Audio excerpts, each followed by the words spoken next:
시사톡톡 파워 인터뷰 시간입니다.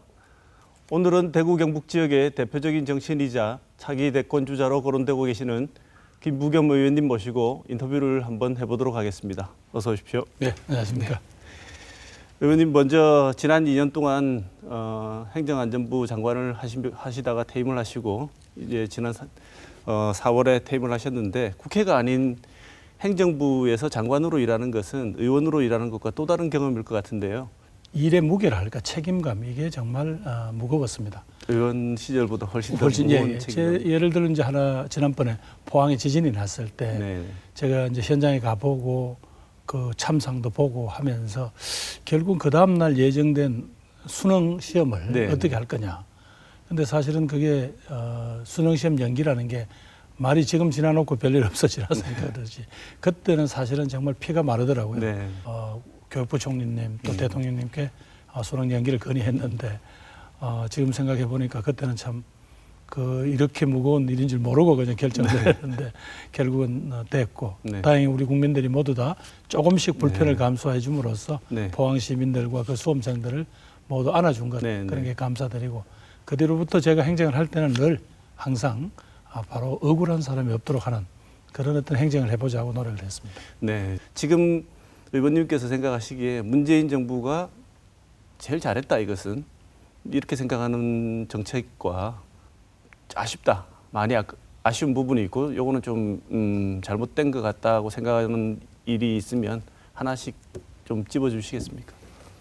예, 그 부분은 지금 저도 요즘 매일 우리 시민들을 만나서 충고를 받고 있습니다만 네.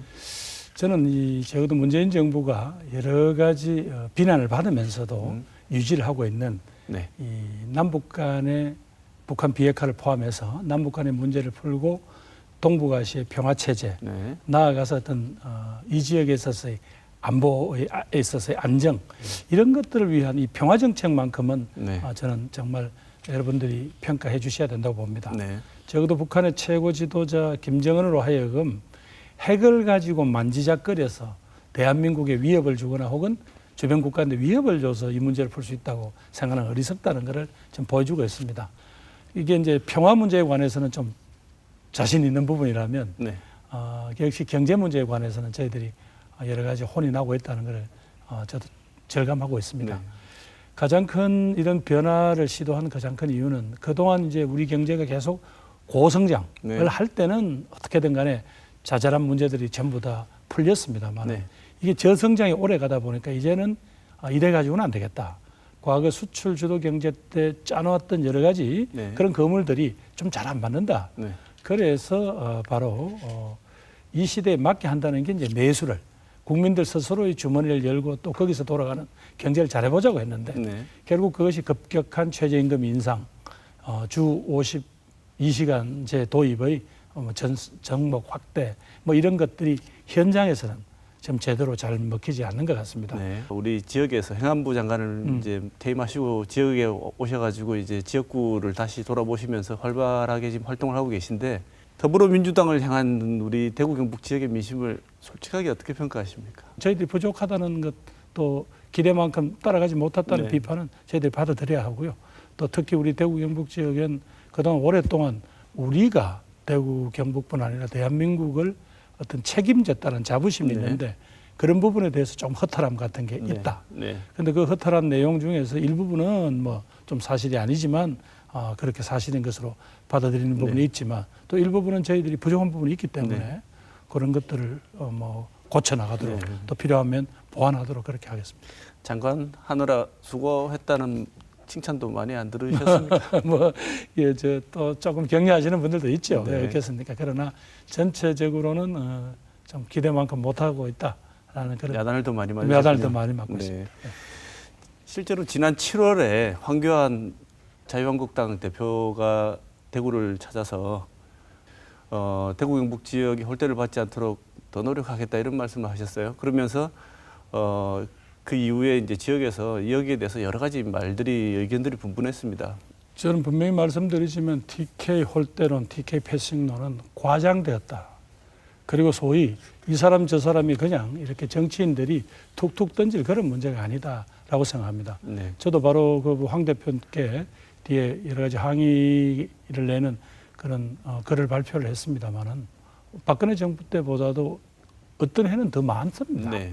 그래서 그 자체의 사업의 내용의 타당성 또 이게 장기성을 띠고 좀 그만큼 적실성이 있느냐 이런 걸 따져서 하는 네. 거지 TK라고 해서 빼고 어떤 특정 지역에 대주고 하는 건 그건 있을 수 없는 일입니다. 그래서 그 점은 좀 잘못됐고 일부 이제 인사에 있어서 사실상 이 정부 들어와서 과거 정부에 좀 열심히 일했던 공직자들한테는 그만큼 상대적으로 좀 불이익이 있다 뭐 이런 건 인정을 할 수 있겠죠. 네. 그러나 이제 그 과정에서 보면 워낙 또 촛불을 들었던 시민들의 기준이 높아졌습니다. 네. 그래서 과거에는 별거 아닌 것들도 이 정부 들어와서 그런 것들이 좀 걸림돌이 되고 해서 과거에 누렸던 것만큼의 기회는 아무래도 좀 상대적으로 다른 지역하고도 충분히 이런 납득이 될 만큼 배려가 돼야 될 거고 뭐 이런 부분들이 있을 겁니다.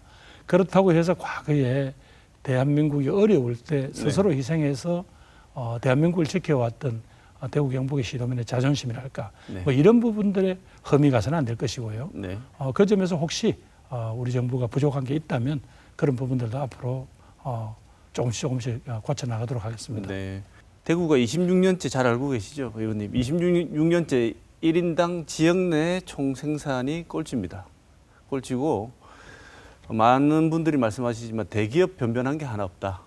그리고 일할 데가 없으니까 자꾸 젊은이들이 대구 밖으로 나가고 왜 고향을 안 지키냐고 물어보면 일할 곳이 없으니까 밖으로 갈 수밖에 없다고 이렇게 얘기들을 하고 있습니다. 우선 정확하게 이야기를 하면 그분들이 생각하는 대기업이 없다는 제조업을 하는 대기업이 네. 다시 올 가능성은 없습니다. 네. 지금 탈한국을 하고 있는 판에 네. 대구에 오라고 하면 그만한 정도의 투자 대비 효율이 나와야 될 텐데 여러 가지 그 점은 어렵습니다. 네. 특히 우리가 내륙 도시라는 또 불이익도 있고요.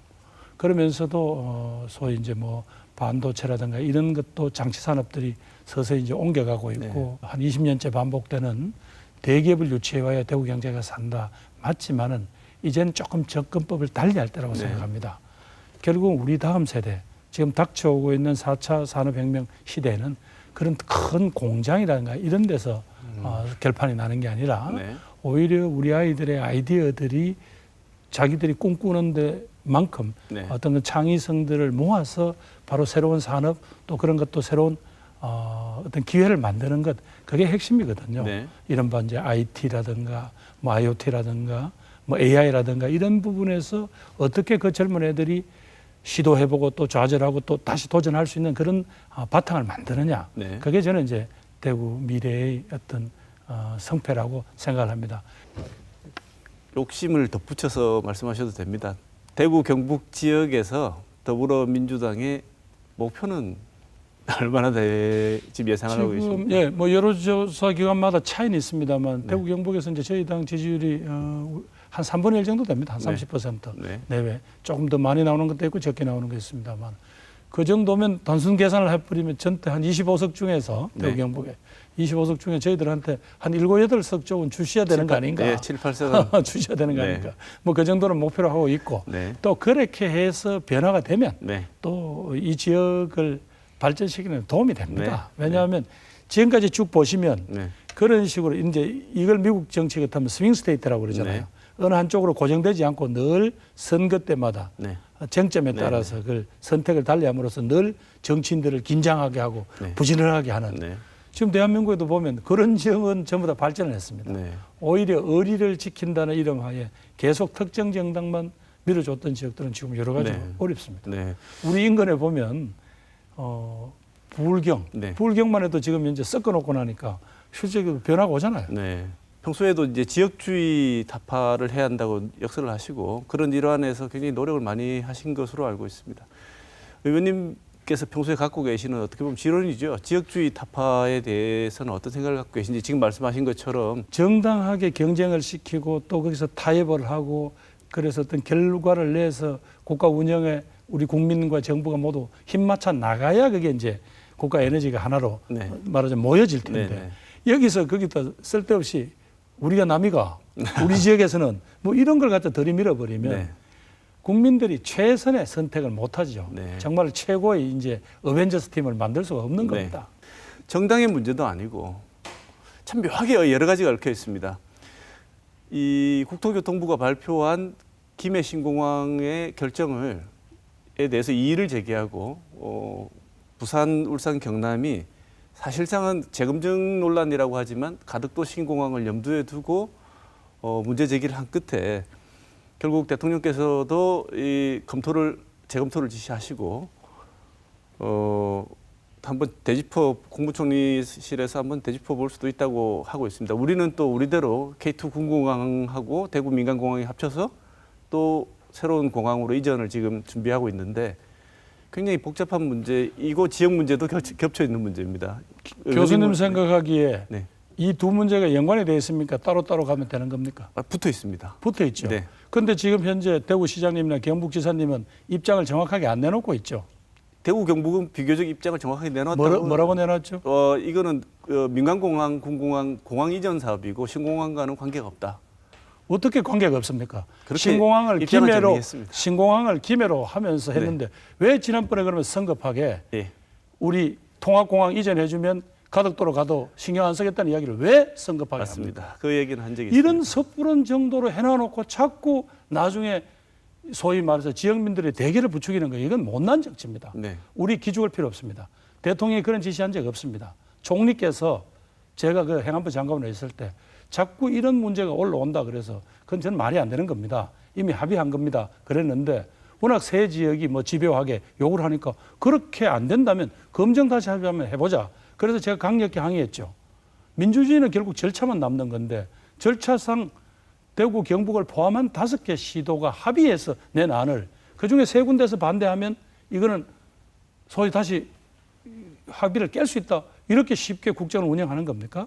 제가 그렇게 강하게 항의를 했고 그래서 아마 조만간 대구 경북의 입장이 뭐냐고 아마 요구를 할 겁니다. 네. 거기서 아마 치열하게 토론을 해서 그럼 절차상 5개가 합의해서 그 합의를 깨려면 또 5개가 합의를 해야 될 것 아닙니까? 네. 그런 과정을 거치도록 요구를 했고 그렇게 해서 그 절차상 했는데 그게 파기될 때도 최소한 합의에 참여한 사람들의 동의는 있어야 된다. 있어야 되죠. 그래서 그다음 이 문제를 어떻게 풀어갈 건가는 5개 시도가 다시 모여서 네. 결정을 해야 되는 지금 뭐 국무총리실이 다시 재검토하는 것은 문제 제기를 하니까 문제 제기를 한다니까 재검토해보라고 그걸 하는 들어보라고 하는 거지. 그 정치적으로 다시, 그럼요. 예, 해야 될 아니 이 일이니까. 와중에서 무슨 정부가 결론을 내놓고 그렇게 끌고 가면 지금 우리 국민들이 지금 이 정보를 일상적으로 보고 있는데 그게 그냥 넘어갈 수 있겠습니까? 네, 네.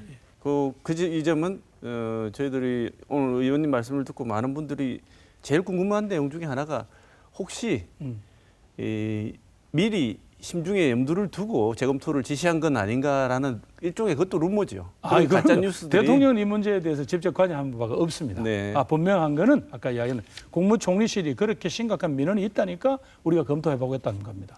지금 예를 들면 구미시하고 대구시가 문제가 됐는 물 문제도 대구 경북이 해결을 못하니까 결국 지금 국무총리실에 올라가 있는 겁니다. 네. 그런 어떤 갈등의 조정 과정이다. 네. 그게 국무총리실의 역할이거든요. 네. 그렇게 올라가 있다고 생각하시면 되겠습니다. 네. 여권의 대권 잠룡이라고 자꾸 얘기들을 많이 하고 있습니다. 여론조사도 하고 단도직입적으로 차기 대권 도전 의사가 있으신지요? 지금 뭐 너무 성급한 질문이다라고 늘 제가 말씀을 드렸습니다. 왜냐하면 우선 저로서는 대구 시민들의 이 마음이 정확하게 읽혀져서 내년에 우선 총선에서 다시 신임을 받느냐 네. 여부가 네. 아주 중요한 과제로 남아 있는데 그 전에 이제 성급하게 무슨 제 장래 문제를 함부로 이야기한다는 것은 네. 오히려 조심스럽고요. 네.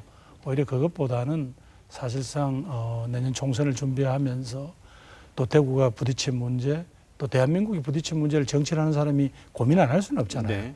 나라면 이런 해법이 뭘까? 이런 끊임없는 공부를 하는 거야 뭐 그걸 어떻게 결의할 수 있겠습니까? 그러나 지금의 무슨 벌써 대선 운운을 한다는 거는 네. 너무 섣부른 질문이라고 일단 말씀드리고 싶습니다. 네. 내년 총선에 올인을 먼저 하시고 내년 총선의 성적표를 들고 다시 고민하시겠다. 제가 또 대구 경북 시도민들이 어떤 전화 혹은 또 대구 경북의 미래를 위한 네. 어떤 정치적인 투자를 해주실지 아닐지도 네. 모르면서 함부로 이야기할 수는 예. 없는 것 같습니다. 알겠습니다. 마지막으로 대구 시민께 꼭 하시고 싶은 말씀 있으면 해주십시오. 존경하는 대구 시민 여러분, 오래간만에 이렇게 인사를 드립니다. 지난 2년간 행정안전부 장관의 경험, 제 개인의 경험에 끝내지 아니하고 지역 발전을 위한 밑거름이 되도록 그렇게 열심히 하겠다는 약속을 드립니다. 그동안 여러 가지 정치적인 경쟁이 사라지는 바람에 여러 가지 대구도 많은 오해를 받았습니다.